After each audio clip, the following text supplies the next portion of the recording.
Babur was another in a long line of outsiders since at least the Indo-Aryans who had come to settle in India.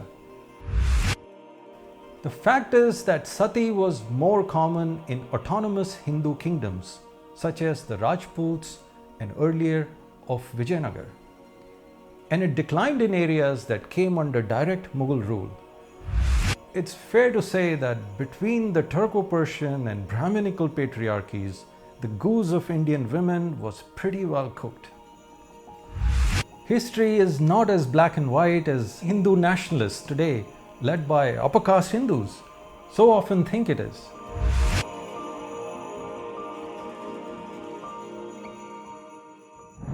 Hello and welcome to Indians. I'm Namit Arora.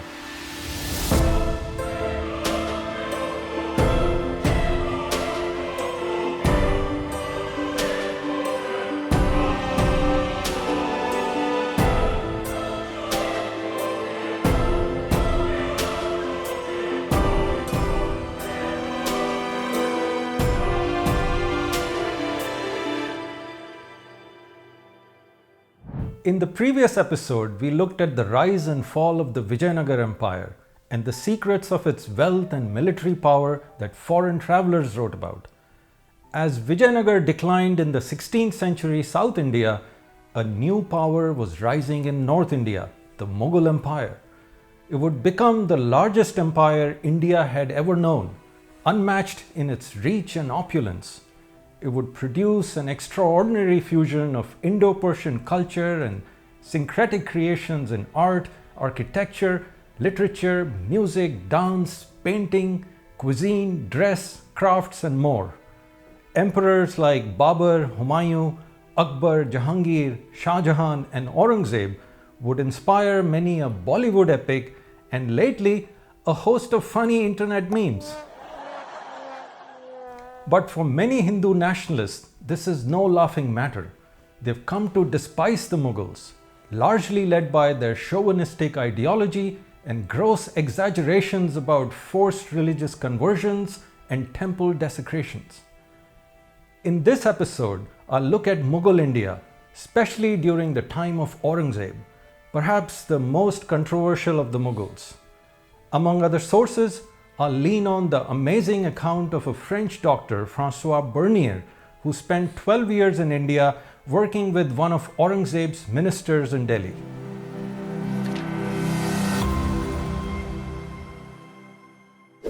The Mughal Empire was founded by Babur.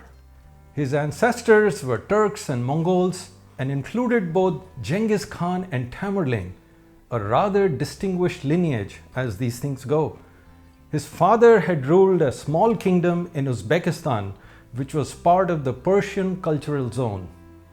Babur was only 11 years old when his father died. For the next 2 decades, he and his family struggled to keep and expand his father's kingdom, but without much success. In his 30s, Babur began looking for new territories and set his sights on the land beyond the Sindhu, also known as Hindustan. In 1526, Babur challenged Ibrahim Lodi of the Delhi Sultanate. With just 8,000 troops, he defeated Lodi at the Battle of Panipat, took over his new capital at Agra, and launched the Mughal Empire. Babur died just 4 years later, but he left behind a thoughtful memoir of his life, Baburnama, in which he also observed that Hindustan had no good horses, no good dogs, no grapes, muskmelons, or first-rate fruits, no ice, no good bread or cooked food in the bazaars, no hot baths, no colleges, and no candles. Babur was another in a long line of outsiders since at least the Indo-Aryans who had come to settle in India. Others before him include the Scythians, Kushans, Ahiras, Huns, Tibeto-Burmans. From the 12th century, new groups began entering India from the northwest: Turks, Persians, Arabs, Afghans, Uzbeks, and others. In some ways, these newest outsiders resemble the Indo-Aryans, especially in their genetic ancestry and their aggressive patriarchal ways. their different cultures and identities would also become fresh sources of both conflict and creativity in the subcontinent.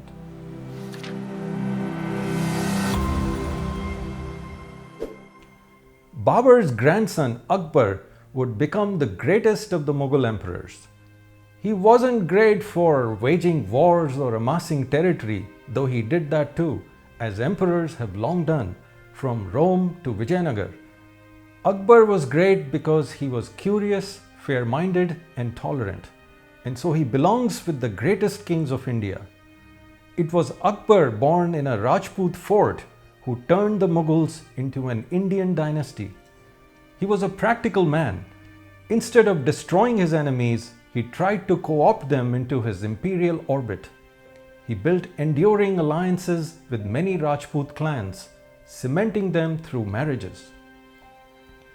Over time, Akbar's household increasingly became multi-ethnic and multi-religious. Under his reign, freedom of religion was the norm. His Hindu wives passed down their cultural beliefs and values to their children, and to Akbar, who joined their festive celebrations of Holi, Janmashtami and Diwali. His favorite wife was a Rajput woman, popularly known as Jodhabai. Known for her beauty and intellect, she is said to have nudged Akbar towards a more secular outlook. She was also the mother of the next Mughal emperor, Jahangir. Under Akbar, Hindus gained some of the choicest roles in the Mughal administration, military and court. Think of Man Singh, Todar Mal, Tansen, or his advisor Birbal, immortalized for his wit and intelligence in the supremely popular folk tales of Akbar and Birbal. At provincial levels too, his administration brought upward mobility to Hindu merchants, revenue collectors, Brahmins and others, a trend that only increased in later generations. Akbar even abolished the jizya tax that dated from the Sultanate period. Jizya was exclusively levied on non-Muslims, though the Rajputs and all Hindu employees of the state were exempt from it. Somehow the Brahmins also got themselves exempted from it all along.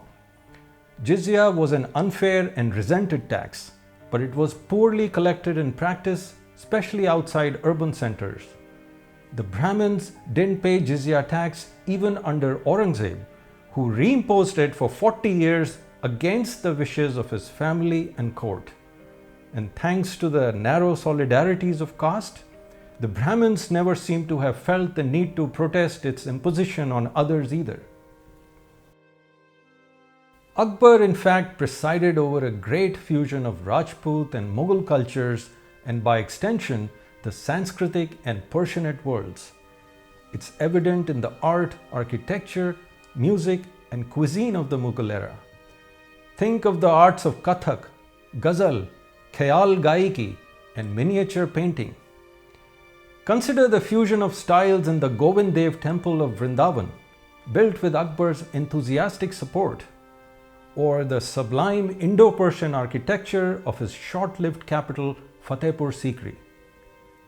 Akbar may have been dyslexic and he couldn't read or write, but he had a sharp memory and maintained a huge library of 24,000 books, staffed by scholars, translators, calligraphers, scribes, as well as readers who read books to him daily. Akbar is also known for his moving spiritual quest. Though raised a Sunni Muslim, he felt that religious truth transcended any one religion, that it is scattered across religions. To discover it for himself, Akbar sponsored interfaith debates for which he invited theologians, poets, scholars and philosophers from many religious traditions, including Muslims, Christians, Hindus, Jains and Zoroastrians. He explored various ideas. He patronized Chishti saints. He banned cow slaughter. At one time, he even turned vegetarian, adopted the hairstyle of ascetics, began venerating the sun and learned the 1001 Sanskrit names for it. Akbar eventually created a new syncretic religion in 1582, He called it Deen-e-Ilahi or divine religion. This angered many orthodox clerics of Islam, a good indication that he was trying something good. His new religion was drawn from multiple traditions and included ideas like the love of God, ahimsa, and even a fire ritual. But not many of his subjects were persuaded, and Deen-e-Ilahi faded after Akbar's death in 1605.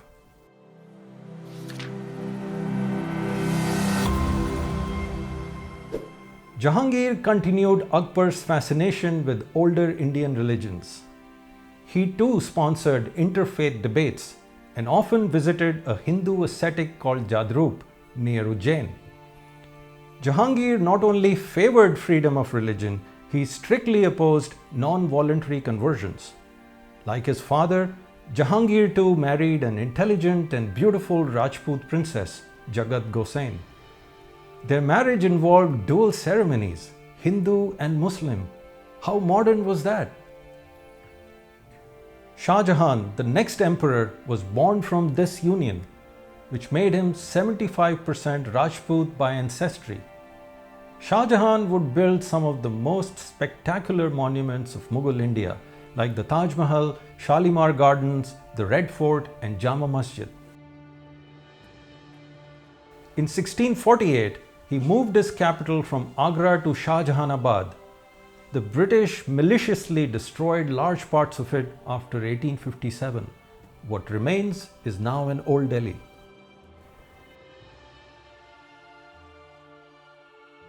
In 1658, the last year of Shah Jahan's rule, a French doctor, Francois Bernier, came to Delhi to serve as a physician to Dara Shikoh, the eldest son of Shah Jahan. But within months of his arrival came the bloody war of royal succession, in which Aurangzeb eliminated his three brothers and imprisoned his father Shah Jahan. Bernier described this battle in fair detail. He thought Dara Shikoh was extremely liberal and erudite, not the least for translating the Upanishads into Persian. Dara hated Aurangzeb and called him a Namazi and a bigot, but it was Aurangzeb who won. Bernier witnessed the first decade of Aurangzeb's rule. He worked for a nobleman, Danishmand Khan, who had moved to Delhi from Persia and was the Mughal Secretary of State for Foreign Affairs and Grand Master of the Horse. In Bernier's letters to people back home, later published as Travels in the Mughal Empire, he warmly referred to Khan as my Aga, the most learned man of Asia, whose thirst for knowledge is incessant and who voraciously read works on astronomy, geography, anatomy, the materialist philosophy of Gassendi, Descartes, and more.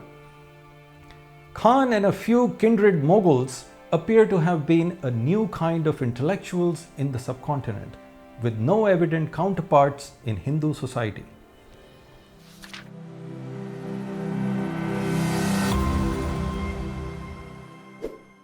Bernier fell in love with the public architecture of Mughal Delhi and Agra. In terms of beauty, he considered it on par with the best in France, such as the Palais Royal. Delhi had wide streets, he wrote, on which Muslim and Hindu noblemen ride, some on horseback, some on majestic elephants, but the greater part are conveyed on the shoulders of men in rich palkis, leaning against a thick cushion of brocade and chewing their pan for the double purpose of sweetening their breath and reddening their lips. Chances are that such visuals have a long history in Delhi. Bernier described the opulence of the emperor and his courtiers, their grand processions, lavish costumes, the audience hall at Red Fort with its peacock throne and rich furnishings of silver, gold brocade, silk, and satin. He observed the base and disgusting adulation which is invariably witnessed there, and the vice of flattery that pervades all ranks. But the common man's life was very different. In Delhi, there is no middle state, wrote Bernier. A man must either be of the highest rank or live miserably. He contrasted this with Paris, where poverty and disparity were not so high. Bernier saw India as a vast collection of ethnic and religious groups with no common Indian identity, which makes sense. An Indian identity only emerged during the colonial struggle in the 19th century. In Bernier's day, the term Mughal mainly referred to light-skinned Persianate Muslims with recent ancestry outside the subcontinent. Mughals had higher social status. According to Bernier, they sought out light-skinned Kashmiri women for marriage. Such Muslims dominated the best imperial positions, alongside a few Rajputs and other Hindus. Skin color had long obsessed Hindus too, so it wasn't a new concept. Our modern preference for Gore-Chitte partners goes way back to the Indo-Aryans. In a way, Indo-Muslim rule was replacing an earlier light-skinned elite with a newer one. Bernier described the luxurious but cloistered lives of women in the Mughal harem. Only royal men could visit them, so his account was based on what he had heard. Their consumption of fine cloths of gold and brocades, silks, embroideries, pearls, musk, amber, and sweet essences is greater than can be imagined, wrote Bernier. Shah Jahan had invited singing and dancing girls in the harem and amused himself with their antics and follies. But Aurangzeb didn't do that. According to Bernier, Aurangzeb was more serious than his father and anxious to appear a true Musalman. Children too lived in the harem. Its walled compound had its own bazaars, kitchens, schools, and playgrounds. The women of the harem were guarded by eunuchs. They could only go out in parda, carried in palkis. It's fair to say that between the Turco-Persian and Brahminical patriarchies, the goose of Indian women was pretty well cooked.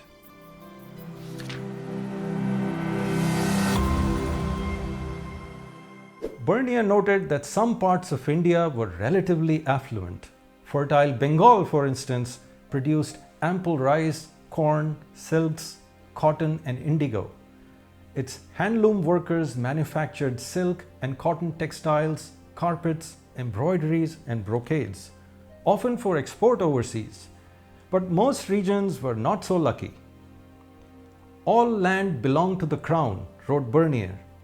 People could not legally own, buy, or sell land, though they could use it as long as they paid their preset revenue to the king.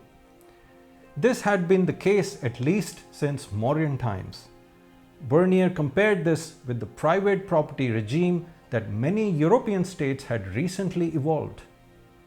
He considers this a major reason why Europeans had grown richer. Because Indians could lose their land to the whims of power, they had less incentive to invest in it.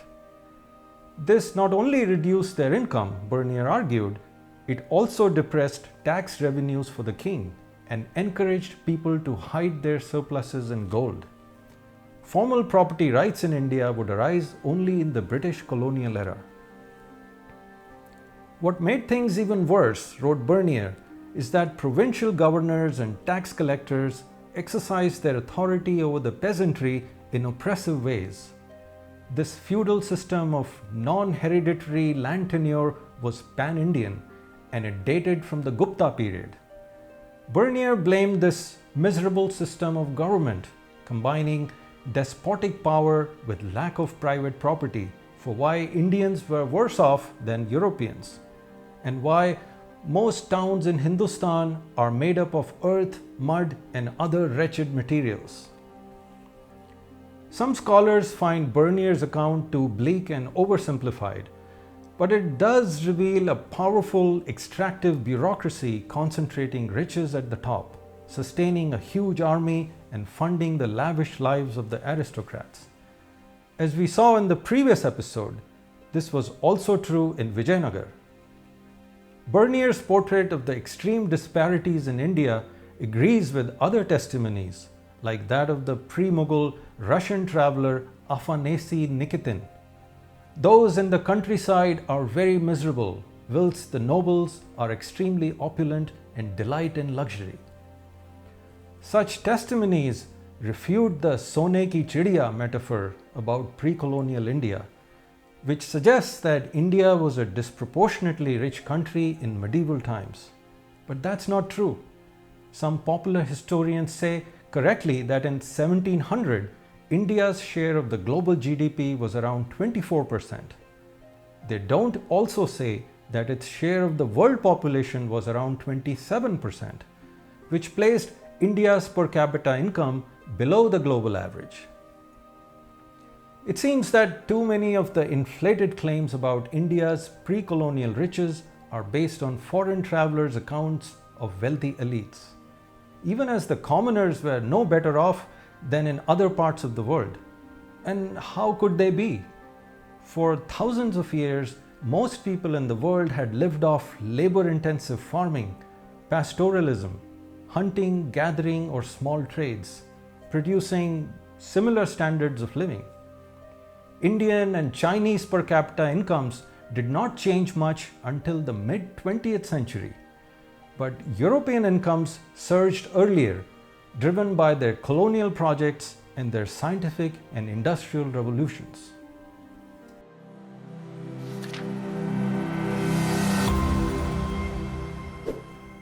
Bernier was a man of the early Enlightenment and a big believer in science and reason. He saw himself as part of a more advanced civilization, both in terms of its scientific knowledge and its social and political thought. What he couldn't have seen is that his civilization had embarked on a path that would lead all humanity to the edge of our catastrophic climate change and sixth mass extinction. But that story another time. It seems Bernier was not impressed by the state of Indian science or medicine. The Hindus understand nothing of anatomy, he wrote, because they never open the body either of man or beast. To explain the details of blood circulation that William Harvey had recently discovered, Bernier cut open living goats and sheep before his horrified hosts. What bothered him the most were superstitions that caused injury and death. He was revolted by the Rath Yatra festival at the Jagannath temple in Puri, where some fanatics died by throwing themselves under the wheels of a giant wooden chariot. Bernier saw Brahmins as promoting such customs to ensure their own livelihood. He criticized lustful priests who deceived and possessed young girls dedicated to serve the gods of Jagannath temple. He wrote, "The great Mughal, Aurangzeb, permits these ancient and superstitious practices, not wishing or not daring to disturb the Gentiles in the free exercise of their religion." Another custom that bothered Bernier was the melancholy fact of sati, mostly practiced among the upper caste warrior elite. He was certain that fewer widows would follow it if given the choice by the merciless Brahmins, but instead, the women were often physically forced into it. Bernier observed that any widow who managed to avoid the impending sacrifice cannot hope to pass her days in happiness or to be treated with respect or affection. She is ever afterwards exposed to the ill treatment of her low and vulgar protectors. The Mughals under Aurangzeb, wrote Bernier, do not interfere with the idolatrous population in the free exercise of its religion, but they try to discourage sati by other means, as in requiring permission for it from the local governor. At that time, they try to dissuade the widow and others involved. This often works, but not in the territories of the Rajput Rajas, where no Muslim governors are appointed. The fact is that sati was more common in autonomous Hindu kingdoms, such as the Rajputs and earlier of Vijayanagar. And it declined in areas that came under direct Mughal rule. It's also true that in non-elite groups, sati was largely absent, where widows could even remarry. Bernier had his limitations. He didn't seem to read any Indian languages. He had his blind spots of comprehension and creed, but he also had a humanistic ethos and was often very clear-eyed. In his insightful account, Indians seem to be mired in feudal and social inequities, ignorance and superstition, and in hindsight, utterly ill-prepared against the advancing might of European science and technology, mercantilism, scholarship, and militarized nation-states.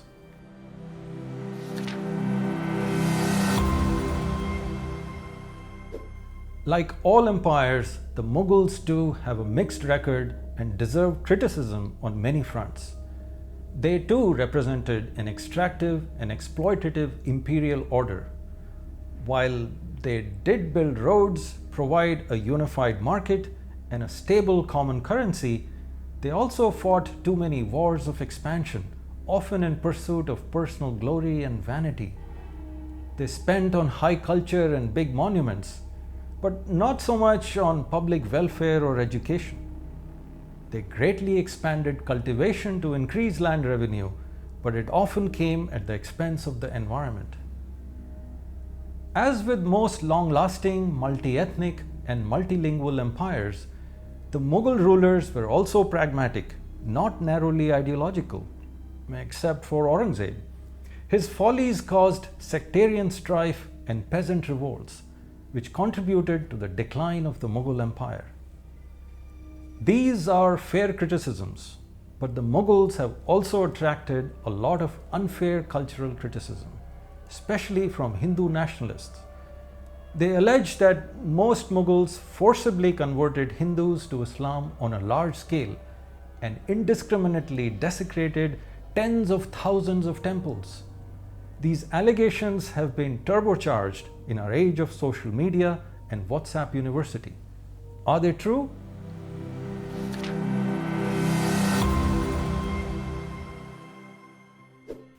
Bernier did not mention any religious persecution of the Gentiles, nor forced conversions, likely because he didn't see any. To the extent they happened, they remained exceedingly rare. The thing is that forced conversions rarely succeed. People just revert to their old faiths when the tyrant is gone. The vast majority of conversions happened voluntarily. Most converts were lower caste Hindus drawn to something in Islam, which likely included its promise of spiritual equality among all believers. Perhaps they also saw many mundane benefits of embracing the ruler's faith and culture, such as better education, social mobility, and job prospects. Sufi sheikhs played a role too. The Chishti saint Khwaja Moinuddin was popularly called Garib Nawaz, or comforter of the poor. The Chishti order fed people in an open kitchen, or langar, a practice that was institutionalized in Sikhism but never cut any ice with the Brahmins. If you believe that the pressure to convert was high, think of all the caste Hindu allies of the Mughals, who were Rajputs, Marathas, Kayasts, Brahmins. They did not convert, even though they were the closest to the Mughals. Interfaith marriages required no conversion, even by the emperors themselves. So what pressure are we talking about? In the early 18th century, after 500 years of Indo-Muslim rule, converts formed hardly 10 to 12% of the subcontinental population. There were even fewer in the Mughal heartland in north-central India. Also remember that the Indo-Muslim period saw a great flowering of the Hindu Bhakti tradition in North India through figures like Chaitanya, Tukaram, Kabir, Ravidas, Nanak, Mirabai, Eknath, Tulsidas, and many others. The Ram Katha and Ram Leela traditions emerged and flourished in this period. I think all of this refutes the theory that the Mughals persecuted and forcibly converted large numbers of Hindus. Or as a judge might say, case dismissed.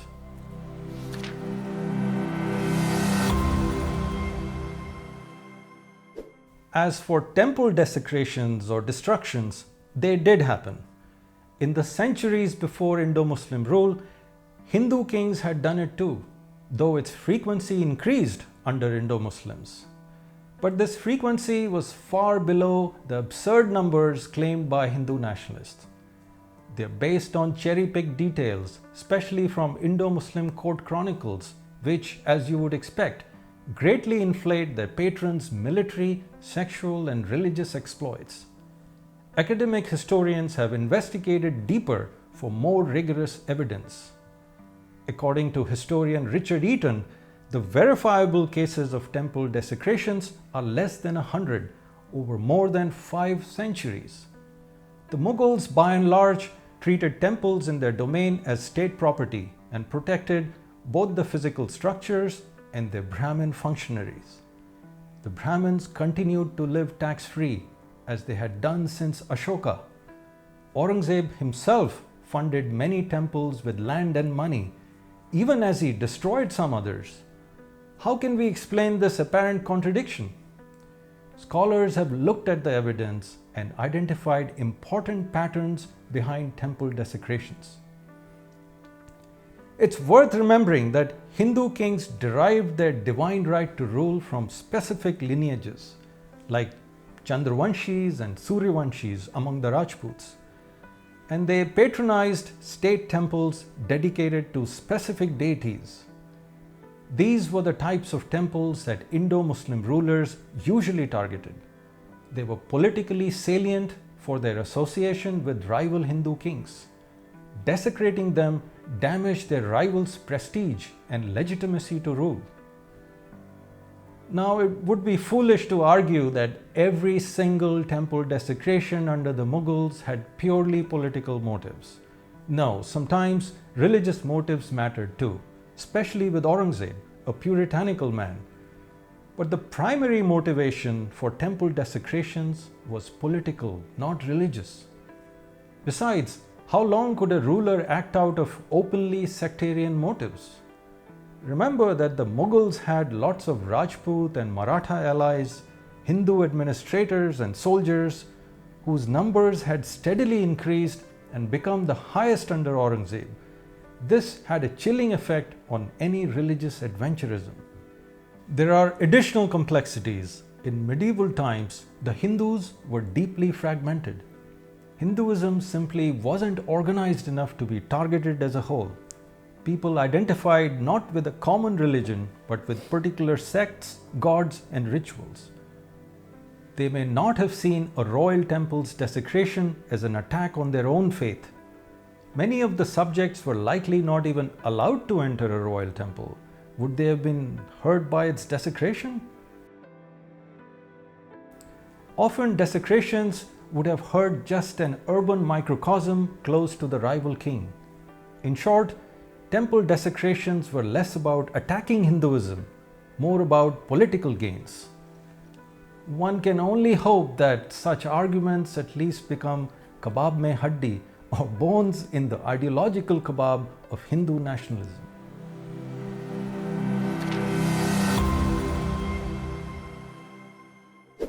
Having said all that, it's true that Brahminical Hinduism received less patronage under the Deccan Sultanates and the Mughals compared to, say, in Vijayanagar. Under the Indo-Muslims, Hindus had to share the royal patronage once again, as they did under Ashoka and Harsha. A similar reduction in leadership roles also occurred for Hindus under most Indo-Muslim regimes. But what's also true is that this mainly impacted one section of the urban upper caste Hindus. It's important to recognize that the losses suffered by this small minority cannot be conflated with the experience of the vast majority, including Shudras, outcasts, and tribal groups. Most other people either happily continued with their own religious traditions, converted to Islam, or adopted syncretic religious forms, like the ultra-popular devotional movements of Bhakti and Sufism, which relied on vernacular tongues and captivating dance and musical expressions.